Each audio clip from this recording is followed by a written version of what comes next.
Well, welcome back. Thanks very much indeed for joining us for this session. Now, we've heard a lot of people from yesterday and today talking about the great opportunities that there are in China. And we've also heard a lot of the issues related to the complexity of China as well. And of course, happiness results from somewhere in the middle of those. And I'm absolutely delighted to be able to introduce Ben Condit, who is the CEO for Mindshare China, for this very special session, which is, I think, unbelievably important for all of us to really understand what it takes to really win in China. China is a phenomenal market, but it's also a complex market with lots of ups and downs along the cycle. And I'm absolutely convinced that Ben will be able to help us all understand better so that there are many more ups than there are downs. Ben, a very warm welcome. Thank you very much indeed for joining us and for leading this session live from Shanghai. Ben, thank you very much indeed, and over to you. All right, thank you very much, David. So today what I'd like to take you through is, in the context of winning in China, what do we see happening now, and what are some of the key critical macro trends, and how are they impacting our clients here in the market, and what keeps us up at night, if you will. So when you think, just for a second, let me take a step back and just set the stage here. When we talk about growth in China and what growth in China looks like, the reality is you're just not seeing this anywhere else in the world. So you take a city like Shenzhen, which in 1980 was literally farmland, to Shenzhen of 2021. It is night and day. It is a tech capital of the world. It's driven by an incredible amount of economic growth. And that economic growth in China, when we look at how this has panned out, has really been 40 years of uninterrupted growth. The lowest point that we had was 2.3% in 2020. And as we look into 2021, as we come out of the pandemic and look to where China's going next, even the conservative estimates still have us at an 8.5% for the GDP. Now, within that context, we have to consider as well what's driving it. And a lot of this, what we have to bear in mind is that China has shifted dramatically just in the last 10 to 15 years. If you go to 2010, we were the world's hub for low-cost manufacturing. Now it is genuinely in 2021 a leader in consumer industrial technology. Whether it's AI, machine learning, technology development, wherever that might be, China is leading the game. Now, that technological growth is reflected in the numbers, whether you look at the number of tech giants, $1.6 trillion in combined valuation just to BBAT. So that's, when we say BBAT, that is ByteDance, Baidu, Alibaba, and Tencent. If you look at our share of unicorns globally, 39% are in China. 6 of the 10 top unicorns are based in China as of 2020. Now, obviously, we understand that there are turbulent times coming ahead for a lot of the tech giants, and I'll touch on that in a moment. But the reality is that China has rapidly evolved. This is also seen in the consumption of media across the country. In 2016, TV was the last, 2016 was the last year where TV was the highest media for reach in this market. Since 2017, 4 years now, we have been a digital first market where you want to get, if you want to get eyeballs, you are on digital media, and that digital media is mobile. Now, if we look at the digital penetration at 65%, that's even conservative. That's the most conservative number that is out there. It could be as high as 73%. You've seen media investments also shift to be 87%. Almost all of that is going into mobile. And also at the same time, it's been the rise of e-commerce. So we have a 3x GMV for Double 11, as you guys will have heard, I'm sure by now, of that of Black Friday and Cyber Monday combined in 2020. Now, so if you look at economic, technology, and media, the growth is constantly evolving. It's becoming more complex as we move along. And within that, the question that always gets asked of us from our clients, and what keeps our clients up at night, is really 4 key questions that lead into a 5th. Those 4 questions all start with W. It is what's happening, who's doing it, where is it happening, but most critically, Why? Why are these shifts occurring? So when we look at those critical macro trends in this market that you need to bear in mind if you want to have success here, we start with the what. And the what in China fundamentally is all about platforms, the mega platforms that we deal with. Critically, 3 trends we're going to talk about. 1, time is money. The second is about the rise of the mega platforms. And then finally, how are brands navigating the complexity in the market on this? When we say time and money, time is money, we absolutely mean it. Time spent is the battlefield within the platform ecosystems in China. And that is off the back of slowing penetration. In the last couple of years, all of the largest platforms in China have really started to taper off in terms of growth on penetration. Acquiring new users is more and more difficult, and that is a function of just unprecedented growth for the last decade. We're now reaching a point where once you get to 92% in terms of penetration, it's very difficult to find meaningful growth beyond that. And that is why fundamentally it's gone down to time spent as the key battleground between these mega platforms. So looking at how can they capture and keep users within their environments. That in turn is very much dictating the advertising share of revenue. So if you look at that share of revenue, it very much follows time spent. That is what we are trying to find for our clients. The list of platforms continues to expand as well. While you may have heard of Douyin, while you would have thought about Tencent, you would think about QQ Video, the reality is you have everything from Kuaishou, which is the #2 short video platform. You have Red, which is all about the reviews and all about consumers understanding what they should get in terms of products and experiences, to platform like Bilibili, which is an anime, comics, and gaming site platform that is now expanded to be the size of the United States population in one platform, focusing on anime, comics, gaming, and youth Gen Z culture.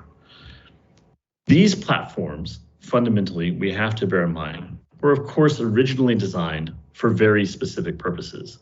So whether you take our super app, WeChat, it started from a social, from a chatting, from a messaging standpoint. You have Douyin, which was really around how do I pass time and self-expression. You have a Tmall, which is of course all about the e-commerce. You have Weibo, all about lifestyle. We have Little Red Book, which is all about sharing product reviews, or even a JD, which is the #2 e-commerce platform. All of these had critically, they were designed for very specific purposes, very critical purposes. But while they had these traditional stronghold roles, in the funnel, they used to be very simple. WeChat was about awareness if we wanted to drive reach. You do WeChat Moments ads, that's a great way to get it because you have almost 1 billion people active at any given time. Douyin or Red or Kuaishou would be about engaging users. It's about driving consideration of your product or your brand. Whereas a Baidu or a Tmall tended to be much more on the conversion end. So I need to drive that sale. I need to convert online sales. I need to make that happen. However, as the battle for time spent has begun to really kick off in earnest, what you see is all of these platforms expanding their offerings across the funnel. So WeChat shifting not just to be about quick messaging or quick immediate reach capability with a Moments ad, but also introducing mini programs and content for consideration, which have evolved into mini stores to drive sales, which has become one of the favorite ways for brands in China to build their something resembling an owned e-commerce platform. Douyin has gone from engaging content to drive consideration to also driving sales, also offering new opportunities to drive even greater awareness. Red has gone from driving consideration via lifestyle and fashion content news to also launching their own e-commerce platforms, to also offering new paid advertising opportunities to drive exposure. Kuaishou has followed a similar path. Baidu is offering paid advertising that goes beyond what they did from a search perspective, and they're trying to convert searchers who already have an intention to purchase. Tmall, likewise, has gone from being pure sales to creating content, gamification, opportunities to further drive awareness and excitement and exposure for the brands that are on the platform. What this has meant is as this competition for time spent has gone forward and accelerated, all platforms are expanding beyond their original use, and all platforms essentially offer full funnel capabilities, from chatting to search to images, to short video, live streaming, e-commerce, whatever it might be, there's very few moments where they do not offer an opportunity for you to invest as a brand. Now, naturally, this increases complexity for advertisers massively. So if you look at, say, from video, there used to be really kind of 4 key platforms that we would think about 3-4 years ago. If social KOLs, you'd think there were 2 key platforms, a WeChat and a Weibo. EC, you had Tmall or you had JD. But over time, what has occurred is everybody's offering similar capabilities. This complexity is also, believe it or not, very difficult for us as planners to navigate and to keep up with everything that's going. Whether it's the formats that they offer in terms of whether it's an opening ad or banners or search or brand zones or whatever it might be, but it's the data and tools that they offer. And they all have their own data capabilities and their own platforms for managing it. Or it's the frameworks that they use to describe this. AIPL will be the most famous one that Alibaba has rolled out quite successfully, where everyone tends to think about awareness, interest, purchase, and loyalty. All of the platforms have their own acronyms, whether it's the A or the R's or the deep link that all the different platforms have. Everybody has a similar journey, a similar framework to think about, just by a different name. On top of this, for the platforms and when it comes to the digital landscape, regulation in China has really started to kick off, particularly this year. Whether it's looking at how they're increasing the cost of acquiring data and compliance, looking at what private data is available for precision advertising, or looking at how it becomes very, very stringent on what data can be shared and how it can be applied. We are seeing these shifts happen across the board, and it's becoming quite complicated to stay up to date with what we need to know, with what brands and agencies need to understand. Platforms and brands finding success in China. The first and foremost, which is you're probably going to be surprising for you to hear the media agency guy actually say this, is that paid traffic, we're finding limitations on what are the opportunities. Platforms are shifting to drive more owned and earned resources. So we need to be, as a brand, thinking about not just how do we acquire and pay for traffic and pay for users to come to us and experience us, but what do we need to be doing with our owned and earned touch points? Traditional ad formats are also evolving into feeds. So it's not just the big opening ads, but really an evolution to very sophisticated ad content that will unlock optimization. We see the paid resources more aimed at amplifying brand-owned content in an official account. So when we take it back to the WeChat mini programs that we see all of our clients starting to really invest and really prioritize as a strategic imperative, we need to be establishing and talking to our clients about how to establish these official accounts on every platform, not just a store on Tmall, not just having a WeChat mini program, but considering our experience, our owned platforms, as also our Dou stores or Douyin accounts. What are we doing on Kuaishou? How are we evolving and tapping into these capabilities? Search is also absolutely not just the Baidu story or for search engines. As this has really kicked off, we've seen social search absolutely have its moment in the sun this particular year. We need to reposition and integrate search as part of the holistic platform planning. And every platform fundamentally has its own limitation now in terms of landing destinations. We're going to see how this evolves in the coming 3 to 4 months as cross-platform linking is being enabled. So one of the key regulation changes now is saying that an Ali, a Tencent, a ByteDance, or any platform is not allowed to block external links. That is fundamentally a good thing for our clients and for the ecosystem.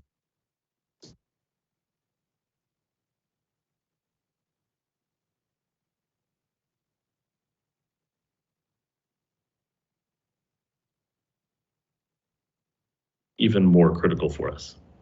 So if we look at the platforms and we think about the first question of what are we dealing with? We're dealing with time, a battle for time spent. We're dealing with navigating the complexity of mega platforms as well as regulation change. Now, if that's what is happening and what we're dealing with, the question is, who is doing that in China? And what do we see as the biggest shifts that our clients need to be aware of in this market right now? And there's 3 key areas. There's the crazy rich middle class, There's a coming of age story in terms of new generations of consumers and a redefinition of households in the market. When we say crazy rich middle class in China, there's 400 million middle class consumers in this market. That's up from 40 million just 20 years ago, a 10x increase. And they represent just under a third of the population in the country. China's surpassing the number of people in the world's top 10% richest. China's creating three times faster, creating US dollar millionaires than the US through 2025. And we also see tremendous growth in terms of lower tier markets. So the consumption is really fundamentally shifting to the lower tier markets. In China, when we say lower tier, there's that tier 1, 2, 3, 4, 5 system that we typically work within. Tier 1 cities are your Shanghais, your Beijings, your Guangzhous, your Shenzhens.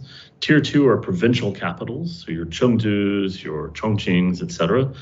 Tier 3, Tier 4 are still massive cities. They're just not considered the first cities that a traditional multinational coming into China would typically have launched in. You also have to bear in mind that the scale is immensely huge when we go into lower tiers. You go from 30 provincial capitals in tier 2 to 100 tier 3 cities to 300 cities when you go to tier 4 and tier 5. And these are not villages, these are cities of 500,000 to 1 million people each.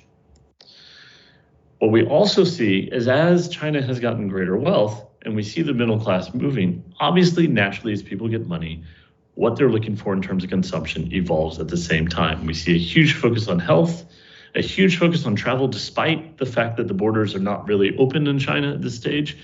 We see a huge focus in terms of education for the children and personal development. All of these things are really shifting the consumption patterns, and we need to bear that in mind when we're trying to expand and market to them. Critically, within this shift, we see two key demographic segments that are affecting things. There's the first, which everyone around the world has been talking about, and everybody wants to target and know how they can win with, and that's the Gen Z. You know, the ones who were born in the 90s, they are absolutely digital native, they are a consumption powerhouse, and certainly they are critical for the vast majority of our clients. However, there's another segment in China that is equally, if not even more important for long-term growth. When everybody's targeting Gen Zs, people are just now starting to cotton on to the huge opportunity in China, which is the silvers. Silvers actually represent a greater share of the China population than Gen Z, and they're only going to continue to grow. We will see this reach 30% in 2040 as a share of the population. Now, China is an aging population. We know that we have lower fertility rates. We know people are having less babies as they move forward, but we should not begin to think that, or what we should begin to think about is how we can throw out some of our preconceptions about these demographics. So I'm just going to take a moment and give you a couple examples and bust a couple myths when it comes to the different demographics. There's a first myth, which is that unlike Generation Z, the silver generation knows nothing about digital. That fundamentally could not be further from the truth. Both generations are really, truly digital natives, and particularly in 2020, as COVID kicked off, we saw the silver generation massively catch up to the Generation Z. So whether they're both sizable internet users, silver generations are only second to Generation Z when it comes to online spending. They have a 30% growth in terms of active users on Taobao, and they still spend 136 hours online. This is a huge thing to consider in that they are not, by any stretch of the imagination, not digitally savvy. Let's take a second thought. The Gen Z are the ones who love international brands in China, where the silver generation skews towards heritage brands or Chinese brands. That's not true at all. Actually, when you look at who's the most keen on local traditions or who are really increasing their consumption, 76% of the youth have increased their consumption of locally branded content, locally branded products in just the last year, showing support for China Pride. China, again, if you're a Gen Z, all you have experienced is an amazing ride of more, more, more. And within that context, there's a lot of pride coming off of the pandemic, feeling that China was able to resolve it and that we should be proud in China to be Chinese. Within that context, we also see, though, older generations are moving away from a lot of their traditional approaches, whether it was pure tea, they're shifting from pure tea to cognac. We see year-on-year growth in penetration among the silver generation of 37% towards international spirits versus a 6% drop across the total population. We see silver generation increasing purchases of imported goods by 59% year on year. That's a tremendous increase from a segment that, quite frankly, many multinationals are not considering as a priority. But when we go even deeper within these demographics, and we see how attitudes evolve, we see households being redefined.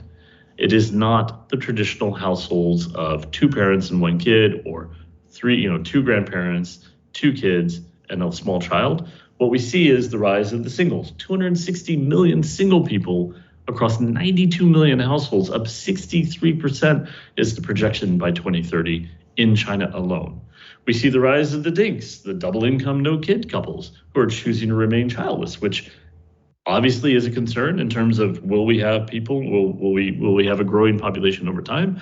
But for now, it is a critical demographic to consider because that birth rate at 8.5% is an all-time low since the 1960s. And this is even after the fact that the government has taken away one child and made it two-child. Then they went from two-child to three-child policy. And yet, we do not see the birth rate kicking back off. This is going to be a key focus for the government to evolve, but for the time being, double income, no kids, huge opportunity.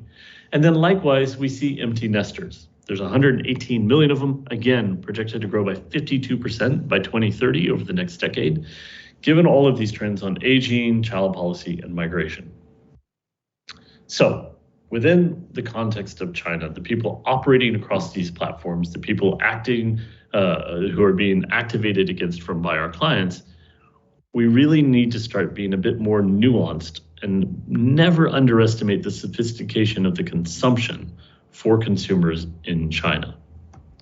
Now, where are they doing all the purchasing? Where are they doing the buying? Obviously, when we talk about commerce, I won't call it e-commerce, we call it commerce in China because fundamentally we are an omni-channel integrated online and offline market. The reality is we see shopping happening everywhere. We'll talk a bit about shopping festivals like Double 11 here and how they are evolving and what we see happening and really what's driving the influencer economy. So when we say shopping everywhere, genuinely we mean that. It is not the days of having Tmall and JD only. We have countless commerce touch points now in this market, and we see the online shopping GMV and penetration continue to grow. And this 33% is across everything that we see. The reality is when you go into specific categories, you'll see 50, 60, and 70% being driven by e-commerce in terms of a share of sales. With these storefronts expanding rapidly, we see a lot more opportunities to address many, many different unique need states. So whether you go from the traditional apps of a Tmall or a JD or a Taobao to the online to offline, like the delivery apps, like an Ele.me, we have a Meituan, we have Hema, all of these different platforms have really started to expand and are showing huge amounts of growth. You have community buy platforms. We have group buying platforms. We have content-driven platforms like a Douyin and a Kuaishou, all offering significant sales touch points for our clients. And this is critical because when we start to look at that growth, that customer growth in terms of annual active consumers that are coming on board, if you look at an Alibaba, you can see that we're now down to single-digit quarter-on-quarter growth. That single-digit percentage growth is driving a lot of challenges for them in terms of how do they continue to show a GMV growth story. If they want to have a double-digit sales growth for double-digit sales growth, the growth is really only going to come from these shopping festivals, and if they can build out new types of experiences. It cannot simply be come, buy, get discounts. That's why you see in Alibaba building out live streaming, building out content capabilities, trying to expand all of the different reasons for users to be on the platform. We see high demand for KOL marketing as well, driving growth in the supply side market. If you think about KOL spending in China, it's 3x up from 3 years ago. We see multiple players. We see a significant upgrade and increase in sophistication on quality. Yes, the monetization is rapid, but it's becoming a much more sophisticated and nuanced category. We also understand that the platforms that these influencers are on is really something we need to consider what was the core reasoning for it. On a Douyin, clothing will be number one, whereas a Taobao might be number two. While general household on a Taobao will be huge, it's not something that's suited to a Douyin. And we bear that in mind when we're doing the planning for our clients. So it's that shift from thinking everything is just on a traditional e-commerce platform to how do we design our approach to be right for social commerce. So for shopping everywhere, we see festivals of the future and we see the business of influence. We then have to think about, why is this happening? What is it that's really driving all of these changes? And we're going to take a little bit of time here to talk about this. We see a rise of the culture of leisure. We see the rise of the creative class, and fundamentally everyone focusing on how they can be wealthier and healthier. When we say a culture of leisure in China, we have seen a tremendous shift, particularly in the last couple of years, this growth of an experience-driven economy.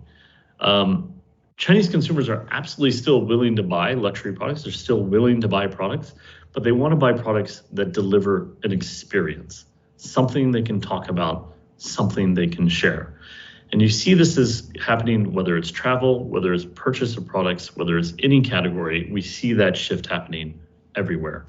Obviously, China, off the back of the global pandemic and the fact that we cannot leave the country very easily, or we can leave the country, it's very painful to come back and do two to 3 weeks of quarantine.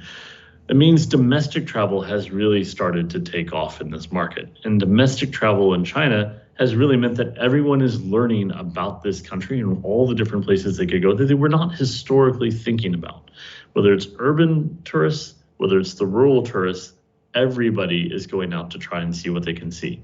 Surfing taking off, the rise of glamping, foodie culture, the idea of going out for healthy or active athleisure type trips to go biking and get into the great outdoors. All of this is expanding rapidly across the country. And the most critical thing to bear in mind as this is happening is everything that is being discovered is being cataloged and shared on mobile instantly. We like to joke in the market now that there are really no good secrets. Certainly after a year and a half of being in the country, everybody knows every amazing place to take a photo on a holiday. Everybody knows every good hotel. Everybody knows the best ways to go and travel through Yunnan or the road trips you should take going towards Tibet. Everybody knows if you go to Ningxia and you go to wine country, which are the 3 wineries that you should go to. These things are categorically understood and shared religiously across the country on social media. So if you want to know what you should do, everyone knows there are very few secrets at this point. This habit or this behavior translates to product as well. Again, never underestimate the sophistication of consumption in this market, because fundamentally everyone researches, everyone looks at what they should buy. Nobody just makes that snap. Well, very rarely do we make a snap decision to make a purchase. We also see the rise of the creative class in this market. We see a demand for culture at an all-time high, and it's pride in national culture, but also just a keenness to explore and to understand more. The number of museums in China has gone up 4-fold just in the last couple decades.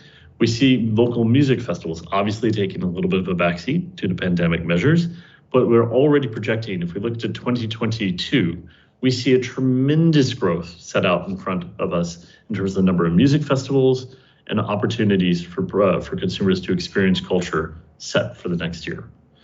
And this is becoming a critical aspect for all of our clients as we start to expand and as we look to how do we build more of a resonance with consumers in this market. It is no longer a case of I want to shout, or I'm going to show you my logo, or I'm going to repeat something over and over in a 15-second pre-roll ad. The reality is I have to, as a brand, if I really want to win you over, brands are having to think beyond this and think more long-term with greater depth than they have ever had before. Within that, we are looking at what should we be doing from an artistic perspective, from a design perspective, from a music perspective, to really tap into the rise of the creative class in market. Partnering with museums for long-term exhibitions, shifting this concept of pop-up experiences everywhere to really being long-term partnerships. How do we build genuine, long-term, culturally relevant connections with the consumers in different markets? This is really coming off the fact of, it's hard to talk about how consumers are evolving in China without talking about the government and the government's plans for China. More so than anywhere else in the world, the government does really give a direction that people are going to follow. And within the shifting of the policies, we see changes in priority. So if we go back to people having more money, wanting more things, wanting greater complexity in their consumption and the experiences they have, it is a shift that's being affected by the government. We talked about the rise of double income, no kids. We talked about how people are not necessarily having kids to the degree that the government needs. The government is trying actively to encourage this. And so in both June and July, a couple of the biggest shifts that they put in there on regulations were really about how do I make it easier and better and more manageable for the average person to start a family. This is everything from a tax perspective, making it easier to have less restrictions and less issues so you can have a third child if you want to. It is also a lot of what's going on with the shifts on online education in the market. So there were a huge amount of education tech companies, online education firms, online tutoring companies, everything from VIP Kids on language to all of the various others.